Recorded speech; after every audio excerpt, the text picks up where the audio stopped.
आज हम लोग आइसोमेरिज्म चैप्टर के लेक्चर नंबर 16 में हैं और आज से मैं ऑप्टिकल आइसोमेरिज्म शुरू करूंगा। तो ऑप्टिकल आइसोमेरिज्म क्या होता है आइए जानते हैं। 2-3 लेक्चर और लगने चाहिए इस चैप्टर में। ऑप्टिकल आइसोमेरिज्म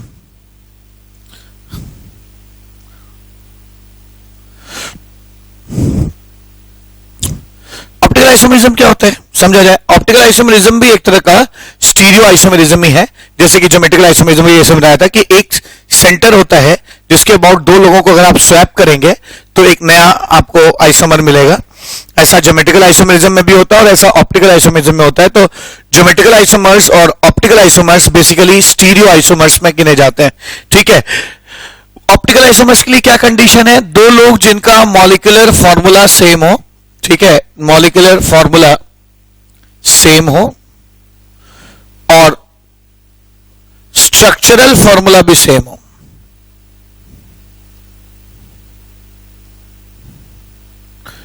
स्ट्रक्चर भी सेम हो और उनमें ऑप्टिकल एक्टिविटी का फर्क हो। ठीक है ना, ऑप्टिकल एक्टिविटी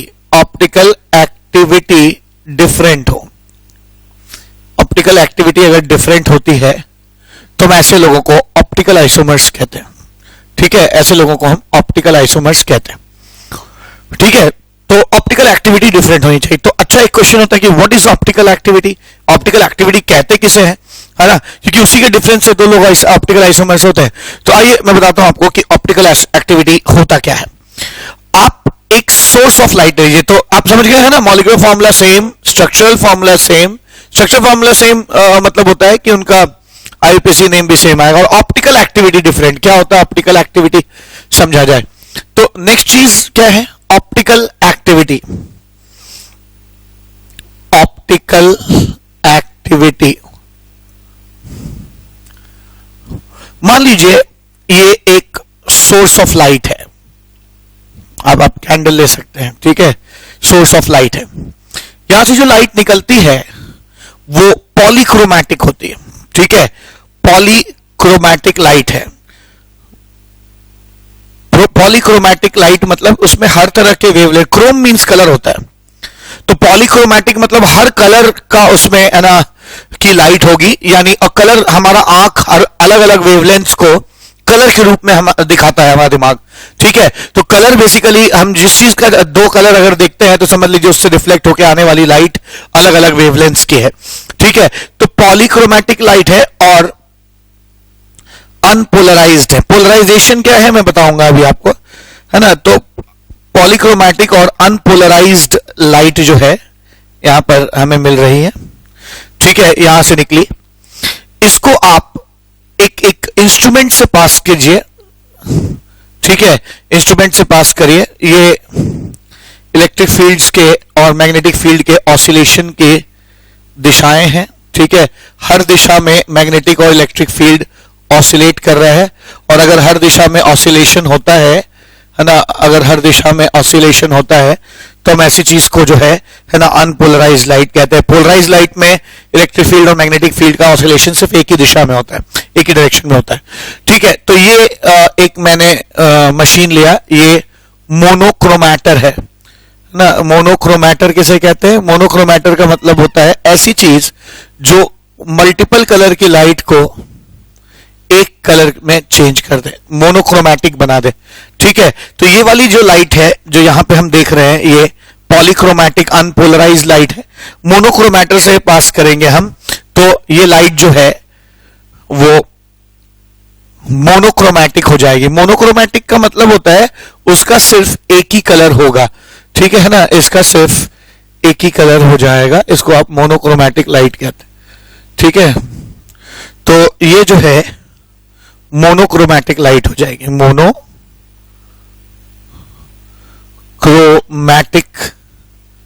मोनोक्रोमैटिक, लेकिन अभी भी ये लाइट अनपोलराइज्ड है। ठीक है, अनपोलराइज्ड लाइट है ये। ठीक है, अब आप एक काम करिए, इस लाइट को जो कि मोनोक्रोमैटिक अनपोलराइज्ड लाइट है, इसको आप निकॉल प्रिज्म से पास करिए। ठीक है, निकॉल प्रिज्म से पास करिए, इसको हम निकॉल प्रिज्म कहेंगे। निकॉल प्रिज्म, निकॉल प्रिज्म क्या होता है? निकॉल प्रिज्म में ये सब तो ओपेक मटेरियल है, लेकिन बीच में है ना ये जो रास्ता है, बीच में एक छोटा सा वेंट होता है, विंडो सा होता है, जो कि ट्रांसपेरेंट मटेरियल से बना होता है। ये पॉलीमर्स से बनी हुई एक शीट होती है, और ये पॉलीमर्स बिल्कुल स्ट्रेट चेन ऐसे लगे रहते हैं।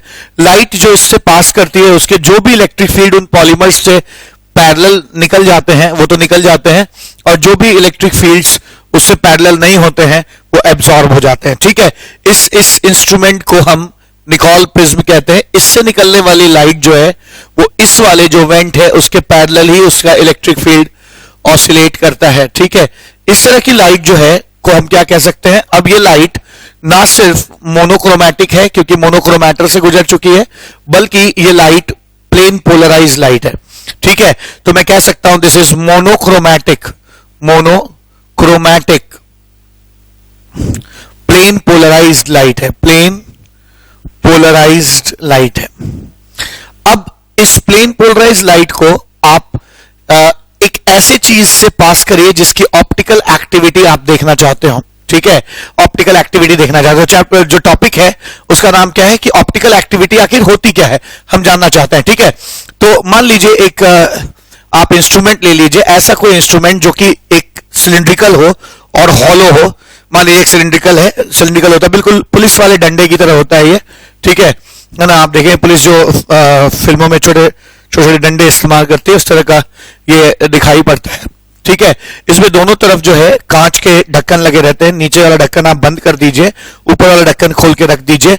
कोई भी एक सॉल्यूशन लीजिए, जैसे ग्लूकोज है, मान लीजिए आप ग्लूकोज की ऑप्टिकल एक्टिविटी नापना चाहते हैं, तो ग्लूकोज को पानी में डिसॉल्व करके, ठीक है, एक सॉल्यूशन बना के उस नीचे से ढक्कन बंद है, उस सिलिंड्रिकल चीज में आप उस ग्लूकोज को पोर कर दीजिए, पूरा भर जाएगा। अब दूसरा ढक्कन से उसको बंद कर दीजिए और लाइट के रास्ते में रख दीजिए। ठीक है ना, आप चाहे तो ऊपर वाला ये भाग कांच का भी बना सकते हैं थोड़ा दूर तक, ताकि आपको सॉल्यूशन दिखाई भी पड़ने लगे।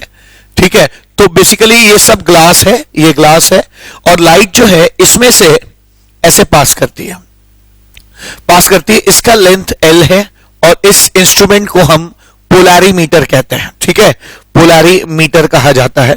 अब इस पोलैरीमीटर से लाइट जो निकलती है, अगर इसके अंदर रखा मटेरियल ऑप्टिकली एक्टिव होगा तो वो इस प्लेन पोलराइज लाइट, जैसे निकॉल प्रिज्म में लाइट जो है वो इस तरह से अगर जा रही है, अंदर जा रही है, तो हो सकता है कि इसके अंदर अगर ये सब्सटेंस ऑप्टिकली एक्टिव होगा तो लाइट के जो प्लेन ऑफ पोलराइजेशन है उसको वो क्या करेगा, ऐसे रोटेट कर देगा। ठीक है ना, प्लेन ऑफ पोलराइजेशन जो है, लाइट अगर ऐसे जा रही है, ऐसे अंदर एंटर कर रही है, तो हो सकता है कि वो थोड़ा ऐसे या ऐसे घूम जाए। अगर घूमती है तो हम कहेंगे इसके अंदर का मटेरियल ऑप्टिकली एक्टिव है। अगर लाइट घूमती नहीं है तो हम उसे कहेंगे कि मटेरियल जो है ऑप्टिकली इनएक्टिव है। ठीक है, तो ऑप्टिकल एक्टिविटी का क्या मतलब हो गया? ऑप्टिकल एक्टिविटी का मतलब हो गया जब भी कोई substance monochromatic plane polarize light के प्लेन को रोटेट कर देता है, हम उस चीज को ऑप्टिकली एक्टिव सब्सटेंस कहते हैं। ठीक है, अब होता क्या है, मान लीजिए ये लाइट जो इसमें से निकल रही है थोड़ी सी घूम गई, ऐसे क्लॉकवाइज घूम गई,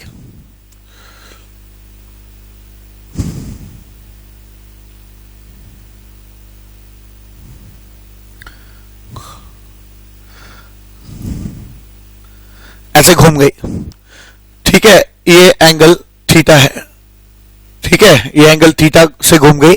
तो अगर आप यहां पर निकॉल प्रिज्म रखेंगे, जो पहली वाली लाइट के पैरेलल, अगर है ना पैरेलल रखेंगे, तो आप जानिए कि मान लीजिए आपने यहां पे एक निकॉल प्रिज्म रखा, तो ये निकॉल प्रिज्म का विंडो ऐसे है। पहले क्या था, ऐसी लाइट इसमें से पास कर जाएगी, लेकिन अगर वो लाइट थोड़ी सी घूम गई तो अब वो क्या हो जाएगी, निकॉल प्रिज्म से टकराकर एब्जॉर्ब हो जाएगी।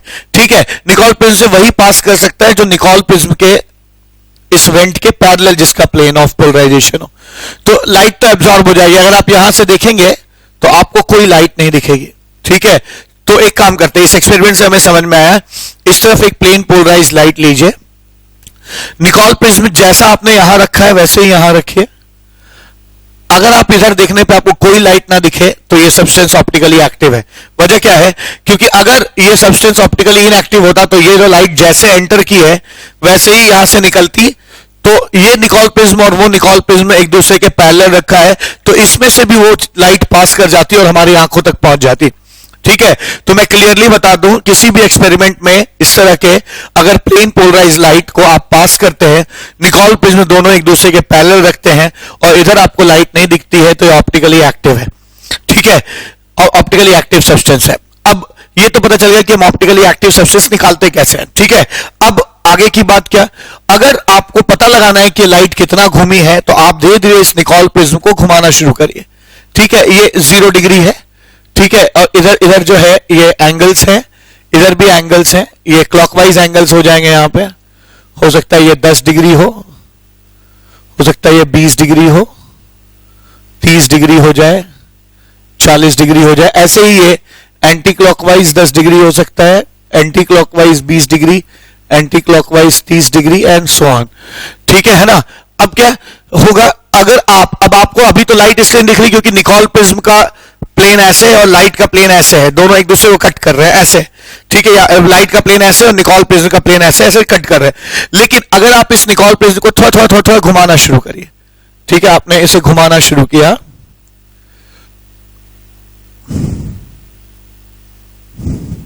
आपने इसे घुमाया और अब इसका प्लेन ऐसे हो गया। ठीक है ना। मैं इसको ब्लू से दिखाऊं ताकि आपको ज्यादा अच्छा समझ में आए।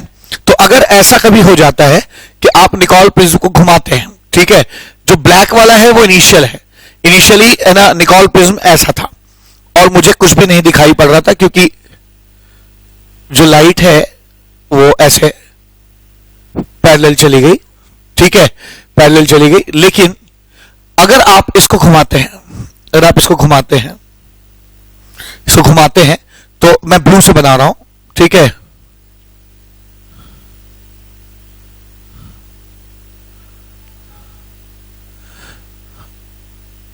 अब इसका प्लेन और इसका प्लेन बराबर एक जैसा हो गया, एक जैसा हो गया। ठीक है, तो ये वाली जो लाइट है ब्लैक अब इस ब्लू वाले से पास करने लग जाएगी, पास करने लग जाएगी और हमारी आंखों में है ना दिखाई पड़ने लगेगा। और मैं आपको बता दूं, लाइट पहले ऐसे थी, अब ऐसे हो गई। ये जो थीटा घुमा है ये वही थीटा होगा जो यहां पे आएगा, ये थीटा। ठीक है, यहां घूमेगा। ठीक, अभी जितना घूमा इसको कहते हैं है ना एंगल ऑफ रोटेशन।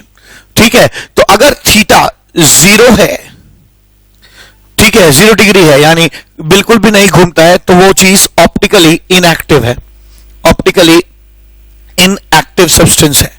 लेकिन अगर थीटा 0 नहीं है, ठीक है, तो वो ऑप्टिकली एक्टिव सब्सटेंस है, ऑप्टिकली एक्टिव सब्सटेंस है, ऑप्टिकली एक्टिव सब्सटेंस है। ध्यान दीजिएगा कि अगर थीटा पॉजिटिव आएगा, ठीक है, पॉजिटिव क्या, अगर थीटा क्लॉकवाइज घूमता है, अगर चीजें क्लॉकवाइज घूमती हैं, तो इसके अंदर रखे ऑप्टिकली एक्टिव सब्सटेंस को हम लोग है ना डेक्स्ट्रो रोटेटरी कहते हैं, डेक्स्ट्रो रोटेटरी सब्सटेंस कहा जाता है। ठीक है, it is called dextro rotatory substance. और अगर थीटा घूमते वक्त एंटी क्लॉकवाइज होता है, ठीक है, एंटी क्लॉकवाइज हो जाता है, अगर थीटा एंटी क्लॉकवाइज घूमता है, तो उस सब्सटेंस को हम लोग है ना लीवो रोटेटरी सब्सटेंस भी कहते हैं। ठीक है, डेक्स्ट्रो रोटेटरी सब्सटेंस के सामने जैसे अगर ग्लूकोज है ना, ग्लूकोज है तो उसके साथ उसको आप अगर डेक्स्ट्रो रोटेटरी है तो आप, मैं यहां लिख रहा हूं, तो उसे आप डी ग्लूकोज भी कह सकते हैं, डी ग्लूकोज भी कह सकते हैं या प्लस ग्लूकोज भी कह सकते हैं। ठीक है, जबकि अगर लीवो रोटेटरी सब्सटेंस होता है तो हम उसे एल ग्लूकोज कहते हैं। ठीक है, या है ना माइनस ग्लूकोज कहा जा सकता है। ठीक है, तो एक चीज तो क्लियर हो गया कि मैंने आपको यह बता दिया कि ऑप्टिकली एक्टिव सब्सटेंस किसे कहते हैं। तो इतना मैंने आपको बताया कि ऑप्टिकल आइसोमेरिज्म के लिए सबसे इंपॉर्टेंट चीज क्या है, पहली चीज मॉलिक्यूलर फॉर्मूला सेम होना चाहिए, दूसरी चीज उसका स्ट्रक्चरल फॉर्मूला भी सेम होना चाहिए, तीसरी चीज वो सब्सटेंस ऑप्टिकली क्या होना चाहिए, एक्टिव होना चाहिए। ऑप्टिकल एक्टिविटी का मतलब वो प्लेन पोलराइज्ड और मोनोक्रोमैटिक लाइट को 0 डिग्री से थोड़ा सा जरूर घुमाए, मतलब उसका रोटेशन 0 डिग्री नहीं होना चाहिए। ठीक है, तो ये तो ऑप्टिकली एक्टिव या ऑप्टिकल आइसोमेरिज्म की कंडीशंस हो गई, ठीक है। इस थीटा का भी अपना मैथमेटिक्स है, ठीक है। ये जो थीटा घूमता है कितना घूमेगा, है ना, ये थीटा डिपेंड किस पे करता है, मैं यहां लिख देता हूं। ये जो थीटा है ये कई चीजों पर डिपेंड करता है। Theta is proportional to concentration of the things dissolve. यहां पे जो चीज घुली है उसके कॉन्सेंट्रेशन पे डिपेंड करता है। ये कॉन्सेंट्रेशन ग्राम पर एमएल में ही होना चाहिए, ठीक है। तो इसकी यूनिट ग्राम पर एमएल में होगी, इस पे डिपेंड करता है। थीटा इस बात पर भी डिपेंड कर जाता है, ठीक है, थीटा इस बात पर भी डिपेंड कर जाता है कि पोलैरिमीटर की लेंथ क्या है, एल पे भी डिपेंड करता है। L is length of polarimeter, length of polarimeter, polarimeter की क्या लेंथ है इस पे डिपेंड करता है, ठीक है ना। और याद रखिए एल की जो वैल्यू है वो डेसीमीटर में ही ली जानी चाहिए, यानी है ना, अगर 10 सेंटीमीटर इसकी लेंथ है तो आप इसकी वैल्यू 1 dm ही रखेंगे यहां पे, ठीक है। ये डेसीमीटर में लिया जाता है। फिर ना इन दोनों इक्वेशंस को अगर मैं कंबाइन करूं फ्रॉम इक्वेशन 1 and 2, तो मैं कह सकता हूं कि theta is proportional to L into C, और मैं कह सकता हूं theta is equal to alpha into L into C, ठीक है। Theta is equal to alpha into L into C, ऐसा लिखा जा सकता है, ठीक है। जहां पे अल्फा जो है एक कांस्टेंट है, ध्यान रखिए ये प्रोपोर्शनैलिटी साइन है, ठीक है, और ये अल्फा है। Alpha is called specific rotation, ठीक है। अल्फा को हम लोग स्पेसिफिक रोटेशन कहते हैं।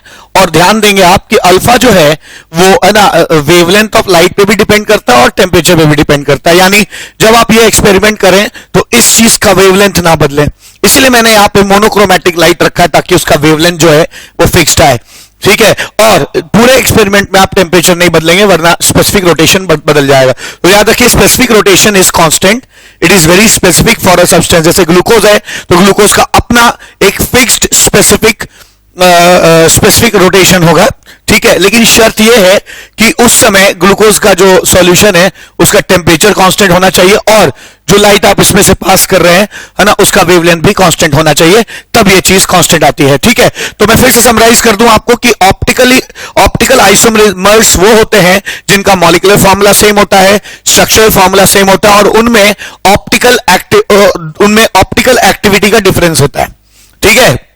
ऑप्टिकल एक्टिविटी का डिफरेंस होता है, यानी एंगल ऑफ रोटेशन का फर्क हो सकता है या डायरेक्शन ऑफ रोटेशन का भी फर्क हो सकता है।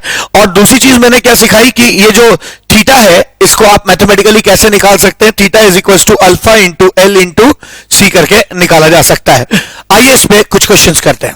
मैंने एक क्वेश्चन दिया है, find the degree of rotation of glucose if 10 gram of it is dissolved to make 100 ml of solution, the length of polarimeter is 20 centimeter. Alpha या है ना स्पेसिफिक रोटेशन 0.5, ठीक है।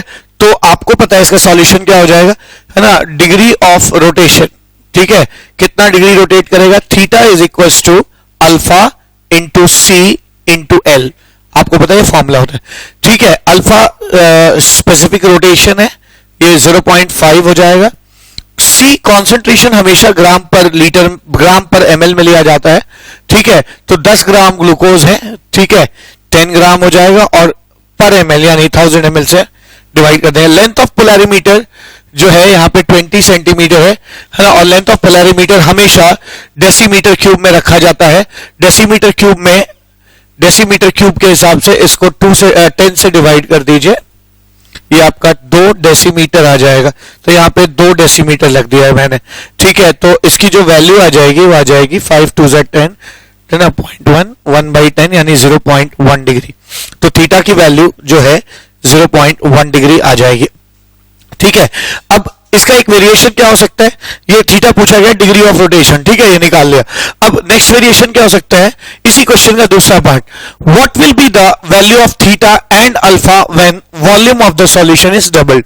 आपको ध्यान देने वाली बात है, क्वेश्चन का क्या मतलब हो गया, ये क्वेश्चन चेक करना चाहता है कि आपको पता है कि नहीं कि अल्फा सिर्फ और सिर्फ है ना टेम्परेचर और है ना वेवलेंथ पर डिपेंड करता है, ठीक है। तो अगले केस में इस केस में ना टेम्परेचर बदला ना वेवलेंथ बदला, इसलिए अल्फा की वैल्यू चेंज नहीं करेगी। अल्फा जो है वो टेम्परेचर और लैम्डा जो है है ना, वो आपका 0.5 ही रहेगा, ठीक है ना, अल्फा 0.5 रहेगा। जहां तक थीटा की बात है, थीटा बदल सकता है, ठीक है, थीटा में चेंज आ सकता है, लेकिन अल्फा में चेंज नहीं आएगा, क्योंकि अल्फा तभी बदलता है जब टेम्परेचर और लैम्डा बदलता है। थीटा कितना हो जाएगा, नया theta is equal to alpha वही रहेगा, temperature and lambda into C into L, ठीक है। Theta is equal to alpha की वैल्यू कितनी रहेगी 0.5, जो पहले पार्ट ऑफ क्वेश्चन में थी, इंटू कॉन्सेंट्रेशन हो जाएगा mass divide by volume in ML.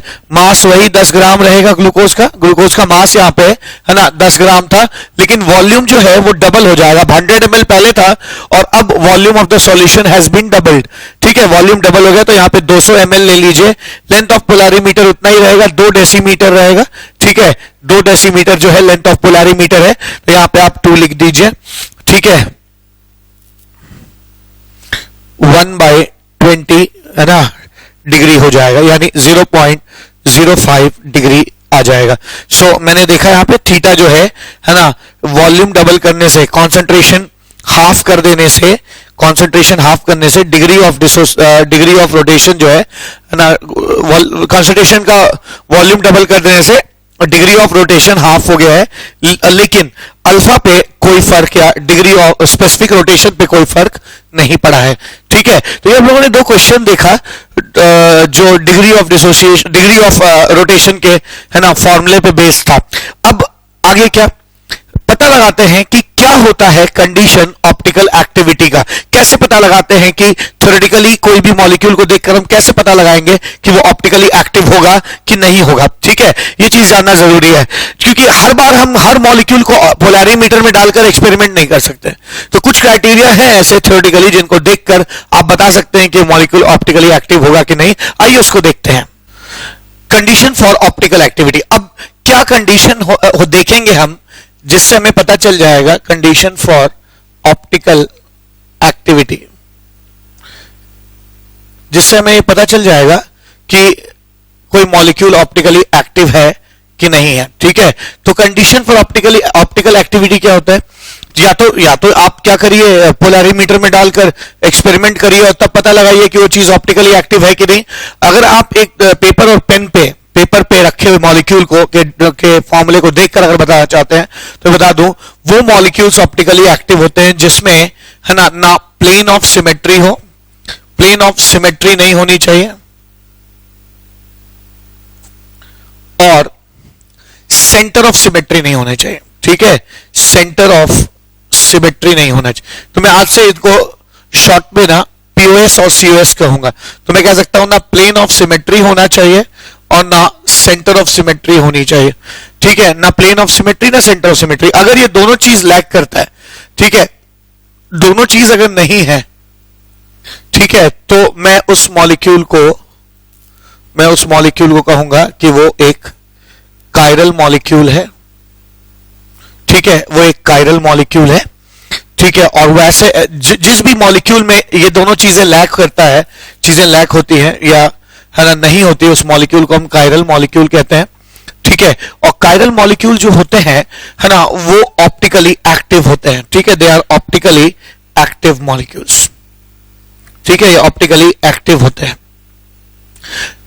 ठीक है। तो मैंने अभी क्लियर कर दिया आपको कि ऑप्टिकल एक्टिविटी की क्या कंडीशन है, कि कोई भी मॉलिक्यूल के अंदर प्लेन ऑफ सिमेट्री और सेंटर ऑफ सिमेट्री ना मिले, ठीक है, प्लेन ऑफ सिमेट्री और सेंटर ऑफ सिमेट्री ना मिले तो वो मॉलिक्यूल ऑप्टिकली एक्टिव कहलाता है। अब अगली चीज क्या है, अगली चीज है कि आप प्लेन ऑफ सिमेट्री किसे कहेंगे, ठीक है, प्लेन ऑफ सिमेट्री किसे कहेंगे। तो पहली चीज क्या, प्लेन ऑफ सिमेट्री। नेक्स्ट चीज plane of symmetry, plane of symmetry ऐसा प्लेन जो किसी भी चीज को 2 आइडेंटिकल चीजों में बांट दे, ठीक है, ऐसा प्लेन जिससे पास करने के बाद वो चीज एक दूसरे की मिरर इमेज दिखाई पड़े, उसको हम लोग प्लेन ऑफ सिमेट्री कहते हैं, ठीक है। तो अगर आप मान लीजिए, अगर मैं एक स्क्वायर से शुरुआत करूं तो मैं कह सकता हूं कि एक स्क्वायर जो है में प्लेन ऑफ सिमेट्री होता है, क्योंकि ये पहला प्लेन ऑफ सिमेट्री हो जाएगा, ठीक है, POS1, जिससे ऐसे काटेंगे आप तो दोनों चीजें एक जैसी दिखाई पड़ेंगी। दूसरा प्लेन ऑफ सिमेट्री ऐसा भी हो सकता है ना, ये भी एक प्लेन ऑफ सिमेट्री है ना, जिससे काट देने पे इधर और इधर चीजें मिरर इमेज हो जाएंगी, ठीक है। आप इसको भी आप प्लेन ऑफ सिमेट्री कह सकते हैं क्योंकि फिर इधर और इधर की चीजें जो है वो सेम दिखने लगेंगी।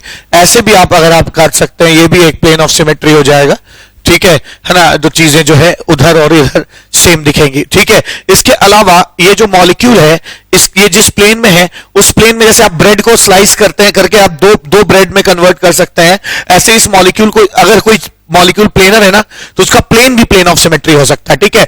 आप उस मॉलिक्यूल को ऐसे मान लीजिए वर्टिकली ऐसे काट कर अब ऐसे ऐसे कर दीजिए तो वो आपका जो है ना प्लेन ऑफ सिमेट्री हो जाएगा, ठीक है। तो मैं देख सकता हूं इसका अपना प्लेन भी खुद एक प्लेन ऑफ सिमेट्री है। तो यहां 5 तरह के प्लेन ऑफ सिमेट्री है। तो प्लेन ऑफ सिमेट्री का क्या डेफिनेशन हो जाएगा?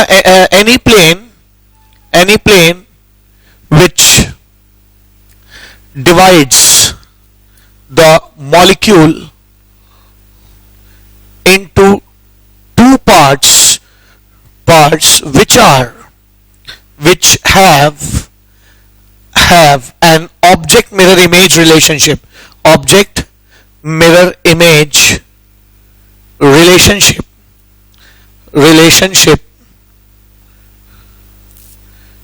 is called plane of symmetry, ठीक है, प्लेन ऑफ सिमेट्री कहा जाता है, ठीक है। इसके अलावा क्या, ठीक है, अब मैंने आपको प्लेन ऑफ सिमेट्री भी एक्सप्लेन कर दिया। आइए इस पे कुछ क्वेश्चंस करते हैं। क्वेश्चन है which of the following molecules will have plane of symmetry. यहां कुछ मॉलिक्यूल्स हैं, मैं आपको डिमॉन्स्ट्रेट करूंगा कि कैसे प्लेन ऑफ सिमेट्री निकालते हैं।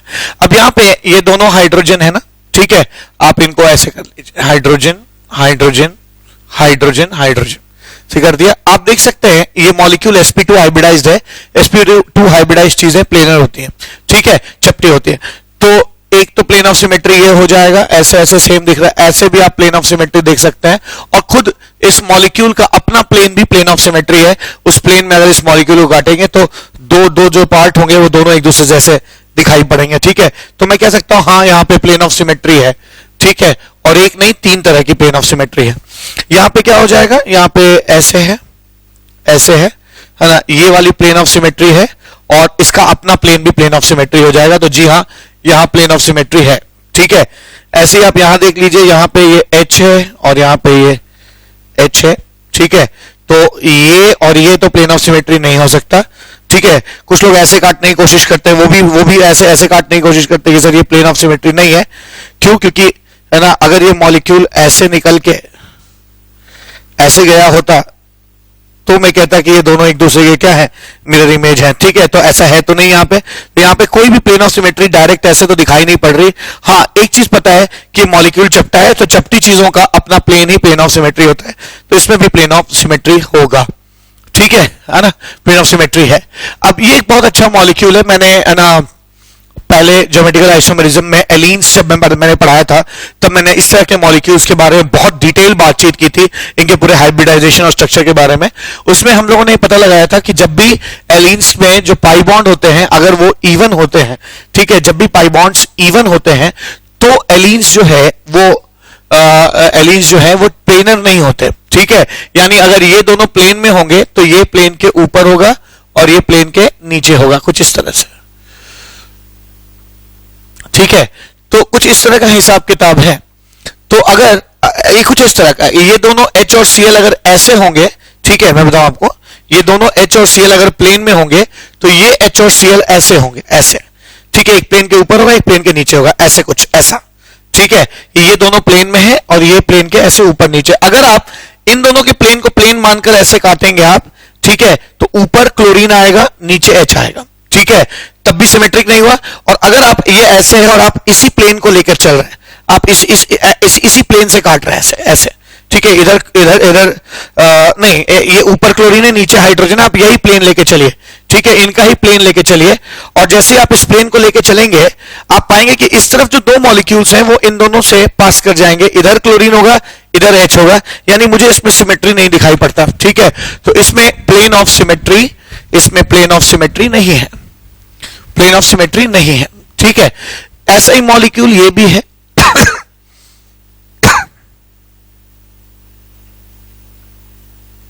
ऐसा ही मॉलिक्यूल ये है। अब होता क्या है, ये दोनों क्लोरीन है ना प्लेन में है ऐसे, ठीक है, ये दोनों क्लोरीन ऐसे हैं और ये दोनों क्लोरीन ऐसे हैं, ऐसे Cl ऐसे, ठीक है। अब ये दोनों ऐसे हैं और वो दोनों क्लोरीन ऐसे हैं, ये दोनों क्लोरीन ऐसे हैं। अगर आप इसको इन दोनों क्लोरीन के प्लेन में, है ना, अगर आप लेकर ऐसे चलेंगे तो ये दोनों क्लोरीन ऐसे ऐसे ऐसे कट जाएगा, प्लेन कट जाएगा। इस तरफ भी क्लोरीन होगा, इस तरफ भी क्लोरीन होगा, मॉलिक्यूल में प्लेन ऑफ सिमेट्री दिखाई पड़ेगा। और ऐसा भी हो सकता है कि ये जो दो क्लोरीन प्लेन में, इसी प्लेन को आप लेके चलिए, अब इसी प्लेन को अगर आप लेके चलेंगे तो ऊपर क्लोरीन और नीचे क्लोरीन मिलेगा, ये भी सिमेट्रिक होगा। तो मैं कह सकता हूं यहां पर, है ना, प्लेन ऑफ सिमेट्री है। ठीक है, यहां पे प्लेन ऑफ सिमेट्री ऐसे हो जाएगा, ये प्लेन के अबाउट चीजें बिल्कुल हाफ हाफ हो जाएंगी। यहां प्लेन ऑफ सिमेट्री है, ठीक है, यहां पे भी प्लेन ऑफ सिमेट्री है ऐसे, ठीक है, प्लेन ऑफ सिमेट्री है। यहां पर प्लेन ऑफ सिमेट्री नहीं है, कोई ऐसा प्लेन नहीं है जिसको पास किया जाए, है ना, तो दोनों तरफ मिरर इमेज बन जाए। यहां पे जरूर प्लेन ऑफ सिमेट्री है, ठीक है, यहां पे प्लेन ऑफ सिमेट्री बिल्कुल दिखाई पड़ता है, ठीक है, ऐसा हो जाएगा। यहां इस मॉलिक्यूल में भी प्लेन ऑफ सिमेट्री है, अगर आप इसको ऐसे काटे तो आपको बिल्कुल प्लेन ऑफ सिमेट्री यहां पे दिखाई पड़ेगा, ठीक है। जबकि इस मॉलिक्यूल में क्या हो रहा है, इस मॉलिक्यूल में आप ऐसे काटेंगे तो भी प्लेन ऑफ सिमेट्री है, ऐसे काटेंगे तो भी प्लेन ऑफ सिमेट्री है, यहां पे भी प्लेन ऑफ सिमेट्री है, ठीक है। तो हम लोगों ने एक चीज तो सीख लिया, हमने जाना कि ऑप्टिकली एक्टिव होने के लिए आपके पास दो चीजें नहीं होनी चाहिए, प्लेन ऑफ सिमेट्री और centre of symmetry. Plane of symmetry क्या होता है मैंने ये बता दिया आपको, और इसको कैसे चेक करते हैं किसी भी मॉलिक्यूल में ये भी सीख लिया। आइए अब नेक्स्ट चीज सीखते हैं, सेंटर ऑफ सिमेट्री। अब सेंटर ऑफ सिमेट्री क्या होता है, सेंटर ऑफ सिमेट्री ये दूसरी चीज है जो एक मॉलिक्यूल में नहीं होनी चाहिए ताकि वो ऑप्टिकली एक्टिव हो सके, ठीक है। तो सेंटर ऑफ सिमेट्री नहीं होनी चाहिए। फॉर इंस्टेंस, है ना, फॉर इंस्टेंस अगर आप एक मॉलिक्यूल ले लीजिए, फॉर इंस्टेंस ये ले लिया मैंने, ठीक है, ये एक मॉलिक्यूल है जिसमें सेंटर ऑफ सिमेट्री है, ठीक है। क्यों है सेंटर ऑफ सिमेट्री का मतलब, एक सेंटर से एक तरफ जाने पे जैसा लग रहा है दूसरी तरफ आने पे भी वैसा ही दिखने लगना चाहिए, इधर जाने पे जैसा लगा जैसा मिलता है वैसा ही इधर आने पे मिलना चाहिए, ठीक है। तो मैं कह सकता हूं कि मॉलिक्यूल में सेंटर ऑफ सिमेट्री है। तो सेंटर ऑफ सिमेट्री का मतलब सिर्फ टू एंड फ्रो जाना ही नहीं होता, ऊपर नीचे जाना भी होता है। जैसे फॉर इंस्टेंस अगर मैं इस मॉलिक्यूल को ऐसे जमीन पे रख दूं, ठीक है, ऐसे जमीन पे रख दूं और मैं कहता हूं ये ऐसे है, MEH तो इस मॉलिक्यूल में भी सेंटर ऑफ सिमेट्री, इधर जाने पे CH2 मिला तो इधर जाने पे भी CH2 मिला, इधर जाने पे जैसा कार्बन मिला है इधर आने पे भी वैसा कार्बन मिला है, ऊपर जाने पे अगर हाइड्रोजन मिला है, जिस एंगल से आप ऊपर गए उसी एंगल से अगर आप नीचे जाते हैं तो भी आपको क्या मिलता है, हाइड्रोजन मिल जा रहा है यहाँ पे, ठीक है, हाइड्रोजन मिलता है। जरा ऐसे ही ऊपर अगर Me मिला है तो नीचे भी Me मिला है, तो मैं कह सकता हूं कि इस मॉलिक्यूल में सेंटर ऑफ सिमेट्री है, ठीक है, सेंटर ऑफ सिमेट्री है। ऐसे ही एक चीज होती है एक्सिस ऑफ सिमेट्री, इसको भी समझिए, ठीक है। तो सेंटर ऑफ सिमेट्री तो समझ में आ गया कि कोई ऐसा सेंटर जिसके अबाउट पूरा मॉलिक्यूल एक जैसा दिखे, आप टू एंड फ्रो जाए तो भी जैसा आगे मिले वैसा पीछे हो, जैसा ऊपर वैसा नीचे हो, जैसा नीचे वैसा ऊपर हो, ठीक है, तो आपका सेंटर ऑफ सिमेट्री होता है। ऐसे ही आपकी चीजें जो है एक्सिस ऑफ सिमेट्री भी हो जाता है, axis of symmetry, axis of symmetry, axis of symmetry में क्या हो सकता है,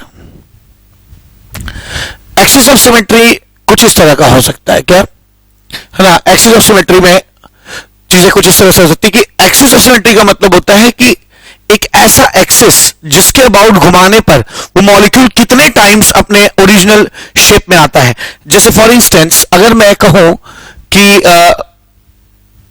ये arrow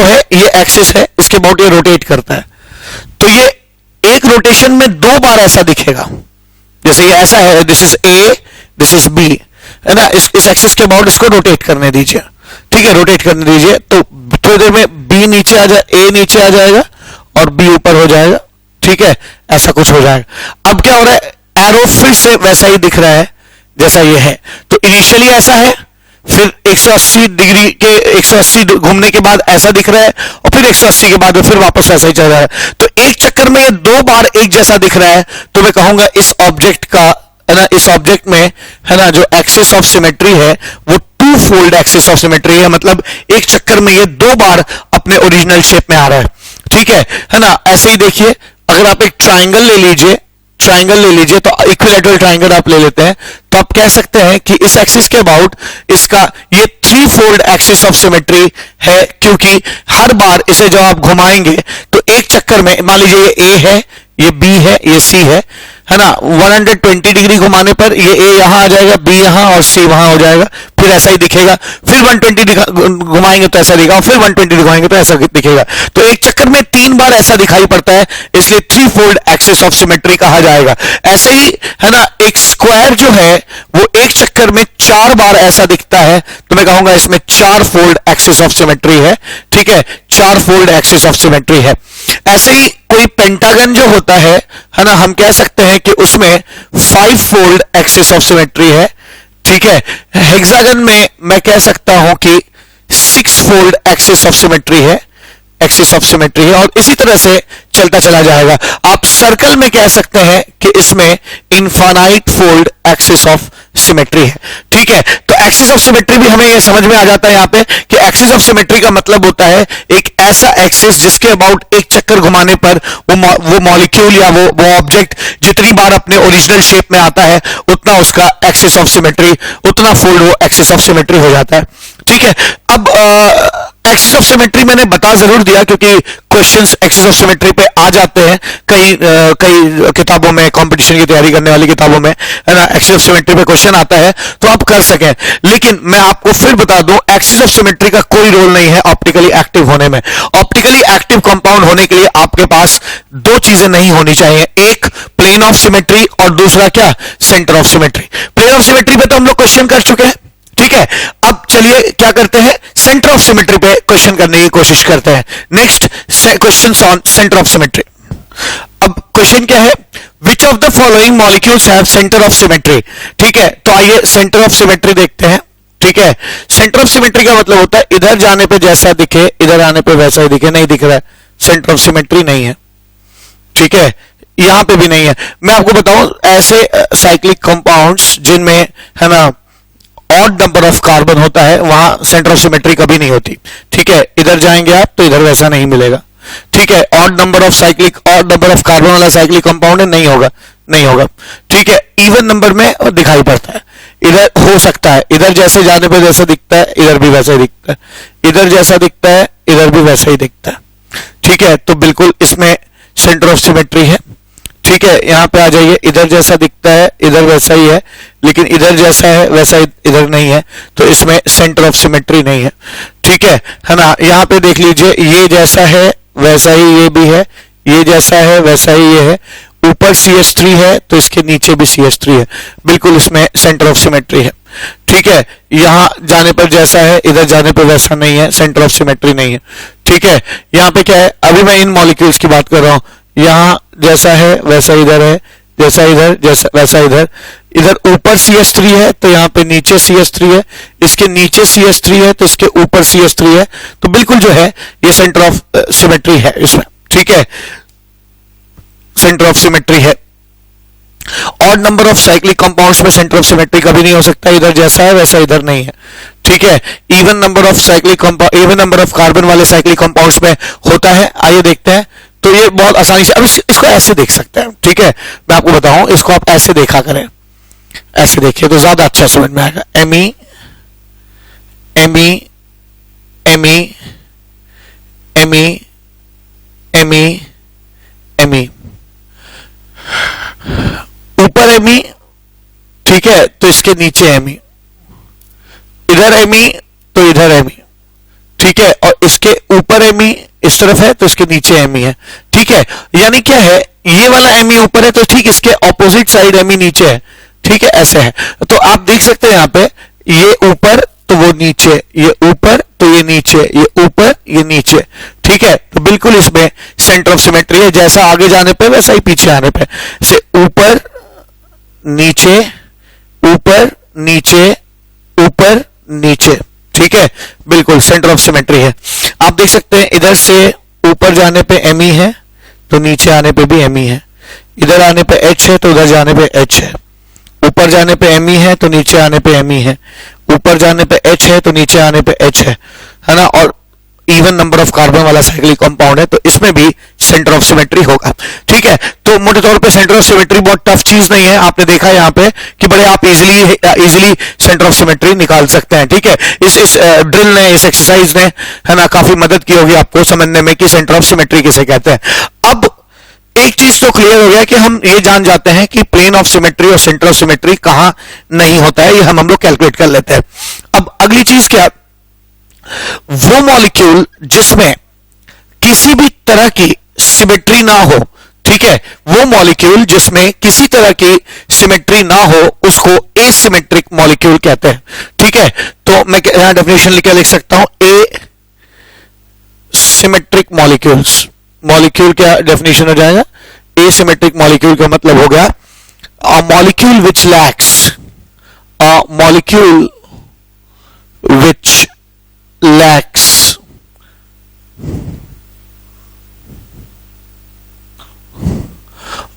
all sorts of symmetry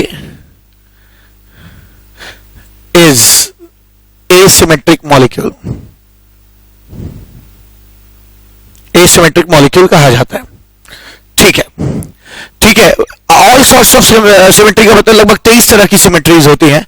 ठीक है, वो सभी तरह की सिमेट्री अगर किसी मॉलिक्यूल में एब्सेंट है तो हम उसको, है ना, एसिमेट्रिक मॉलिक्यूल कहेंगे। ठीक है, हम डिससिमेट्रिक मॉलिक्यूल उसे कहते हैं, डिससिमेट्रिक, हम डिससिमेट्रिक मॉलिक्यूल उसे कहते हैं जो मॉलिक्यूल, डिससिमेट्रिक मॉलिक्यूल उसे कहते हैं जो मॉलिक्यूल में दो चीजें नहीं होती हैं, प्लेन ऑफ सिमेट्री और सेंटर ऑफ सिमेट्री। ठीक है, ये दो चीजें ना हो उनको हम लोग डिससिमेट्रिक मॉलिक्यूल कहते हैं। तो ऐसा मॉलिक्यूल जिसमें पीओएस भी ना हो और जिसमें क्या सीओएस ना हो, दोनों चीजें ना हो, इस तरह के मॉलिक्यूल हम डिससिमेट्रिक मॉलिक्यूल कहते हैं।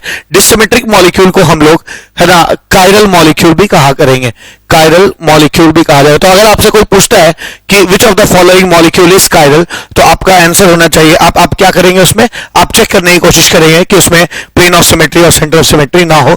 अगर दोनों चीजें नहीं होंगी तो हम उस मॉलिक्यूल को कायरल मॉलिक्यूल कह देंगे। ठीक है, अब नेक्स्ट चीज क्या, अब इस ओर बढ़ा जाए कि हम पहचाने कि कौन से मॉलिक्यूल्स ऑप्टिकली एक्टिव हो सकते हैं। ठीक है, कैसे हम डिसाइड करेंगे कि कोई पर्टिकुलर मॉलिक्यूल ऑप्टिकली एक्टिव है कि नहीं है। ठीक है, तो आइए इस क्राइटेरिया को भी समझा जाए। ठीक है, how to decide whether a molecule is optically active और नॉट, एक्टिव और नॉट। तो अब इसमें क्वेश्चंस कहते हैं, मैं स्टेप्स बता देता हूं आपको, वैसे इसमें कुछ नया नहीं है, ये हम बात पहले से जानते हैं। असलियत तो ये है कि अगर मॉलिक्यूल में प्लेन ऑफ सिमेट्री और सेंटर ऑफ सिमेट्री ना हो तो मॉलिक्यूल ऑप्टिकली एक्टिव हो जाएगा।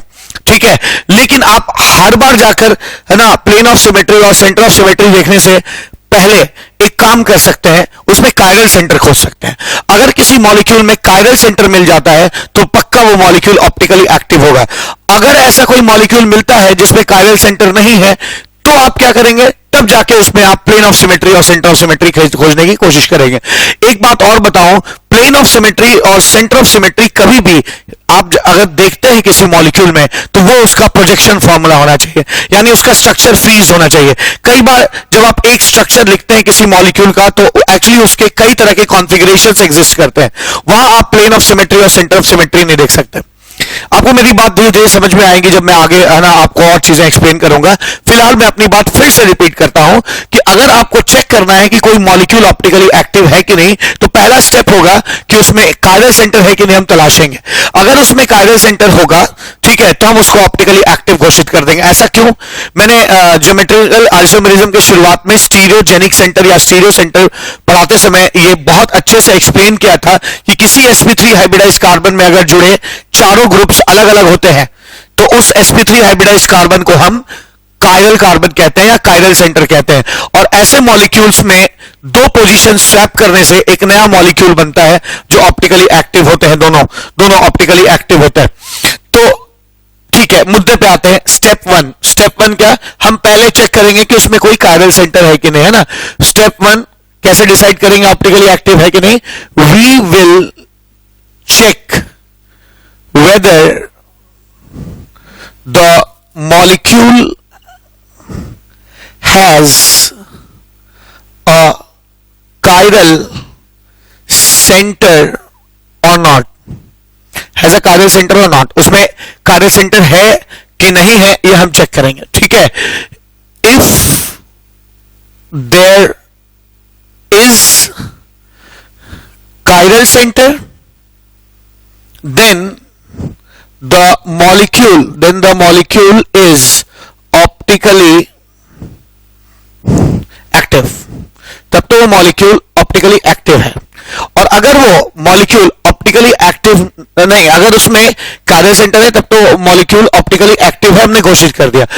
अगर कायरल सेंटर नहीं है तब हम स्टेप 2 में जाएंगे, ठीक है ना। स्टेप 2 क्या हो जाएगा, whenever a molecule lakhs a chiral centre, अगर कायरल सेंटर नहीं है, ठीक है, कायरल सेंटर अगर नहीं है तो हम क्या करेंगे, तब हम लोग उसमें चेक करेंगे कि उसमें प्लेन ऑफ सिमेट्री और सेंटर ऑफ सिमेट्री है कि नहीं, है ना। देन वी विल चेक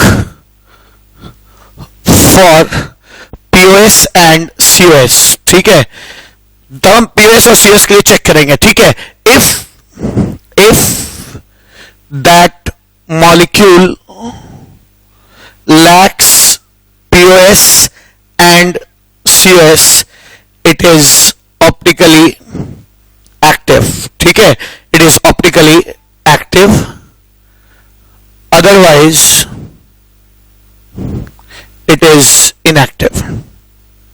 तो अगर मिल जाता है तो ऑप्टिकली एक्टिव है, और नहीं मिलता है तो वो ऑप्टिकली इनएक्टिव हो जाएगा, ठीक है। तो इस तरह से आप डिसाइड करते हैं कि कोई मॉलिक्यूल ऑप्टिकली एक्टिव होगा कि नहीं होगा, ठीक है, ठीक है।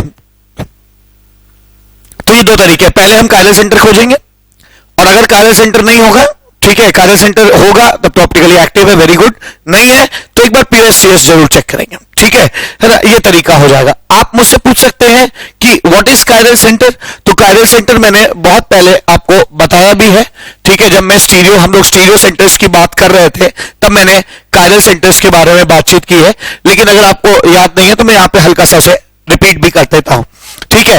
तो कायरल सेंटर किसे कहते हैं, कायरल सेंटर का मतलब होता है एक ऐसा सेंटर जिससे जुड़े ऐसा कार्बन का sp3 हाइब्रिडाइज सेंटर, कार्बन का हो या किसी का हो, उसका हाइब्रिडाइजेशन sp3 होना चाहिए, या उससे कम से कम, अगर sp3 हाइब्रिडाइजेशन नहीं है तो कम से कम उससे 4 बॉन्ड होने चाहिए उससे जुड़े हुए।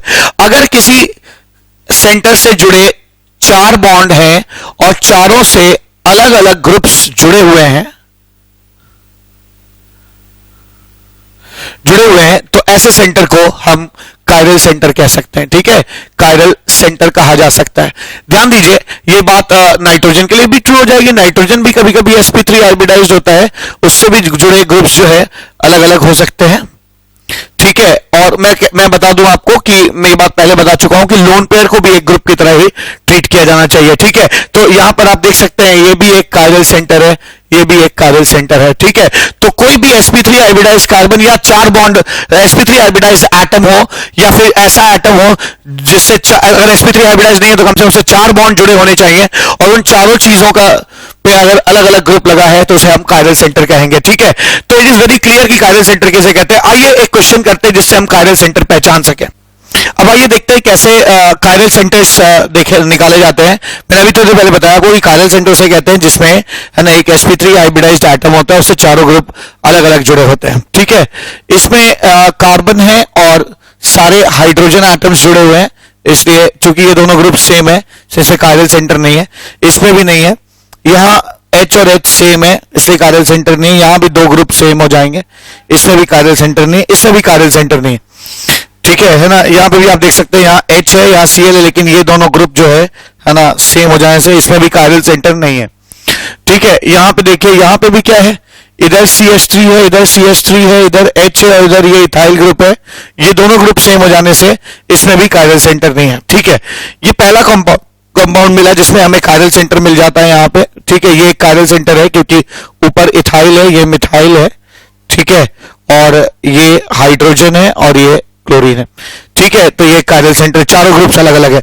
ऐसे मुझे लगता है ये भी एक कार्डियल सेंटर है, क्योंकि Cl अलग है, CH3 अलग है, H अलग है और इधर का ग्रुप अलग है। ठीक है, जबकि यहाँ पे भी जो है Cl अलग है, CH3 अलग है, इधर का ग्रुप अलग है और ये ग्रुप अलग है। ठीक है, H अलग है। तो ये भी एक जो है, ये दोनों भी जो है कार्डियल सेंटर्स हो जाएंगे। ऐसे ही हम यहाँ पे दो कार्डियल सेंटर्स हैं, यहाँ पे भी हम देख सकते हैं, यहाँ पे ये मिथाइल है, ये मिथाइल है, नहीं होगा, मिथाइल मिथाइल नहीं होगा। यहाँ पे भी ये H है, मिथाइल है, लेकिन इधर का ग्रुप और इधर का ग्रुप सेम है, तो इसमें कोई कार्डियल सेंटर नहीं है। यहाँ आप देख सकते हैं, यहाँ पे एक हाइड्रोजन है, ठीक है, ये एक कार्डियल सेंटर है। यहाँ पे भी एक हाइड्रोजन है, इधर का ग्रुप अलग है, ये अलग है, वो अलग है, ये भी एक कार्डियल सेंटर है। ठीक है, तो यहाँ पे दो कार्डियल सेंटर हो जाएंगे। यहाँ पे आप देख सकते हैं, यहाँ पे लोन पेयर है, एक मिथाइल, एक ड्यूटेरियम और एक ये ग्रुप है, तो मैं कह सकता हूं ये भी एक कार्डियल सेंटर है। यहाँ पे भी एक कार्डियल सेंटर है, क्योंकि यहाँ पे H है और ये चारों ग्रुप्स अलग अलग हैं, तो यहाँ पे भी दो कार्डियल सेंटर हो जाएंगे। ठीक है, ऐसे यहाँ पे देख सकते हैं H है, D है, T है और ये लोन पेयर है, तो ये भी आपका एक कार्डियल सेंटर हो जाएगा। ठीक है ना, चारों ग्रुप्स अलग अलग है। यहाँ पे क्या मिथाइल है, हाइड्रोजन है, CH3 है, नो डाउट, लेकिन आप देख सकते हैं इधर का ग्रुप और इधर का ग्रुप बिल्कुल सेम है, इसलिए ये कार्डियल सेंटर नहीं है। ठीक है, ये कार्डियल सेंटर नहीं है, क्योंकि ये दोनों ग्रुप सेम हो जाएंगे। यहाँ पे आप देख सकते हैं ये अलग, ये इधर का ग्रुप अलग है, इधर का ग्रुप अलग है, इधर के ग्रुप में मिथाइल है, इधर के ग्रुप में मिथाइल नहीं है, H अलग, CH3 अलग, ये भी कार्डियल सेंटर, ये भी कार्डियल सेंटर हो जाएगा। ठीक है, इसी तरह आप देख सकते हैं ये H है, ये CH3 है, इधर का ग्रुप अलग है, इधर का ग्रुप है, ये भी कार्डियल सेंटर है, ये भी एक कार्डियल सेंटर है। ठीक है, यहाँ पे दो कार्डियल सेंटर मौजूद हैं। ठीक है, दो कार्डियल सेंटर मौजूद हैं यहाँ पे। ऐसे यहाँ पे हो जाएगा ना, H है, CH3 है, आप अगर इधर देखेंगे तो इधर का ग्रुप अलग है, इधर के ग्रुप में CH3 है, इधर के ग्रुप में CH3 नहीं है। ठीक है, यहाँ पे H है, यहाँ पे CH3 है, चारों चीजें अलग है, H है, CH3 है, इधर का ग्रुप अलग है, इधर का ग्रुप अलग है, चारों चीजें अलग है, इसलिए ये कार्डियल सेंटर हो जाएगा। ठीक है, तो आप देख सकते हैं यहाँ ये कार्डियल, यहाँ पे ऐसे उसी रीजन की वजह से ये कार्डियल हो जाएगा। यहाँ पे आप देखिए, बहुत अच्छा क्वेश्चन है, ये CH3 है, ये H है, लेकिन अगर आप इसको ठीक आधा करेंगे तो क्लोरीन एटम भी आधा आधा बच जाएगा, तो मैं कह सकता हूं इधर का ग्रुप और इधर का ग्रुप सेम हो जाएगा, इससे इसमें कोई कार्डियल सेंटर नहीं होगा। ठीक है, ऐसे ही इसके साथ भी होगा, H है, Cl है और इसको आधा अगर आप करते हैं तो इधर के ग्रुप में आधा CH3 कट जाएगा, इधर इधर बच जाएगा। ठीक है, एक कार्बन भी हाफ हाफ हो जाएगा, हाइड्रोजन भी हाफ हाफ हो जाएगा, तो इधर का ग्रुप और इधर का ग्रुप सेम होगा, इससे इसमें कोई कार्डियल सेंटर नहीं है। ठीक है, इस कंपाउंड में क्या हो जाएगा, इस कंपाउंड में H है, लेकिन एक है, ये अलग ग्रुप है, लेकिन इधर का पूरा एक है और इधर का भी एक जैसा है, इसलिए इसमें ये कार्डियल सेंटर नहीं, यहाँ पे ये भी कार्डियल सेंटर नहीं हो सकता। H है, इधर का ग्रुप सेम है। ठीक है, यहां इस केस में मैं कह सकता हूं ये कार्डियल सेंटर है, क्योंकि H है, CH3 है, इधर का ग्रुप अलग है, इधर का ग्रुप अलग है। ठीक है, मैं इसको भी कार्डियल सेंटर अब कह पाऊंगा, क्यों, क्योंकि यहाँ H है और इधर का ग्रुप अलग है, इधर का ग्रुप अलग इसलिए है क्योंकि इस तरफ CH3 है जो इस तरफ के ग्रुप में नहीं है। ठीक है, वैसे ये भी कार्डियल सेंटर हो जाएगा, क्योंकि H है, इधर के ग्रुप में CH3 है, इधर के ग्रुप में नहीं है। ठीक है, तो मैं साफ देख सकता हूं कि हम लोग बड़े आराम से कार्डियल सेंटर निकाल पा रहे हैं। ठीक है, 19 क्वेश्चन है और भी मेरे पास 4 क्वेश्चन है, ये देखते हैं। अब कार्डियल सेंटर्स इसमें कहां है देखे जाए तो अगेन आप देख सकते हैं यहाँ H है, यहाँ CH3 है, इधर का ग्रुप अलग है और इधर का पूरा ग्रुप अलग है, तो ये एक कार्डियल सेंटर है। ऐसे ही ये भी कार्डियल सेंटर हो जाएगा। इसकी बात करिए, ये कार्डियल सेंटर नहीं है, क्यों, H है, ये ग्रुप है, इधर का ग्रुप और इधर का ग्रुप, इधर का ग्रुप और इधर का ग्रुप बिल्कुल सेम है, इसमें भी CH3 है, इसमें भी CH3 है। ठीक है ना, ये ग्रुप बिल्कुल सेम है, इसलिए ये कार्डियल सेंटर नहीं है, तो यहाँ पे दो कार्डियल सेंटर हो जाएंगे। अगर आप इसको देखिए तो यहाँ पे H है और ये CH3 है, ये ग्रुप बिल्कुल अलग है और ये ग्रुप बिल्कुल अलग है। ठीक है, दोनों ग्रुप्स बिल्कुल अलग अलग हैं। ठीक है, ये ग्रुप क्यों अलग है, इस ग्रुप में यहाँ पाई बॉन्ड है और इस ग्रुप में यहाँ कुछ भी नहीं है। ठीक है, कोई पाई बॉन्ड नहीं है, तो मैं कह सकता हूं कि इधर का ग्रुप और इधर का ग्रुप क्या है, बिल्कुल ही अलग है। ठीक है, तो ये भी आपका एक कार्डियल सेंटर हो जाएगा। इसकी बात करा जाए, इसकी बात की जाए, आप देख सकते हैं यहाँ पे क्या है, एक H है, तो H है, इधर के ग्रुप अलग है क्योंकि इधर CO है, इधर का ग्रुप अलग है क्योंकि इधर CO नहीं है, तो ये एक कार्डियल सेंटर हो गया। ऐसे ये भी एक कार्डियल सेंटर हो जाएगा, ये CH3 है, ये ग्रुप अलग है, ये ग्रुप अलग है, इधर का ग्रुप अलग है और इस पॉइंट से इधर का ग्रुप अलग है। ठीक है, तो ये भी एक कार्डियल सेंटर हो गया।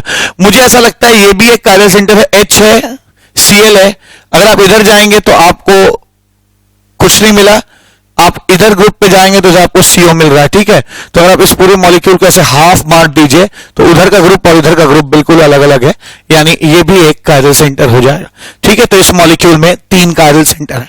ऐसे इस मॉलिक्यूल की बात कीजिए, इस मॉलिक्यूल में बहुत सारे कायरल सेंटर हैं। अब तो आप समझ ही गए होंगे, जैसे ये देखिए H है, इधर कुछ है, उधर कुछ और है, तो ये कायरल सेंटर है। ये H है, ये कायरल सेंटर है, इधर का सेम नहीं है, ये भी कायरल है, ये भी कायरल है, ये भी कायरल सेंटर है।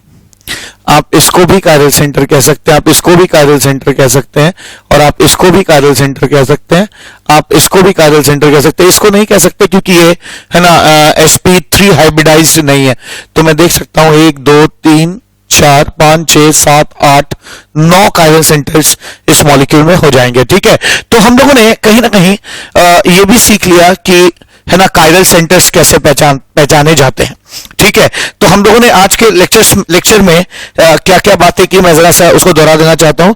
मैंने ये बताया आपको कि ऑप्टिकल आइसोमेरिज्म किसे कहते हैं, ऑप्टिकल एक्टिविटी किसे कहते हैं, ठीक है।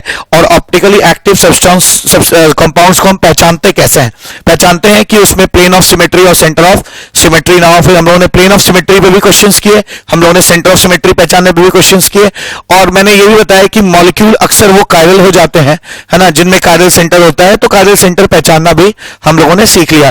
तो आज इस लेक्चर में बस इतना ही, मिलते हैं अगले लेक्चर में और पता लगाते हैं, अब पहचानते हैं कि मॉलिक्यूल्स कौन कौन से ऑप्टिकली एक्टिव हो सकते हैं, नहीं हो सकते हैं। तब तक के लिए thank you so much, have a nice day.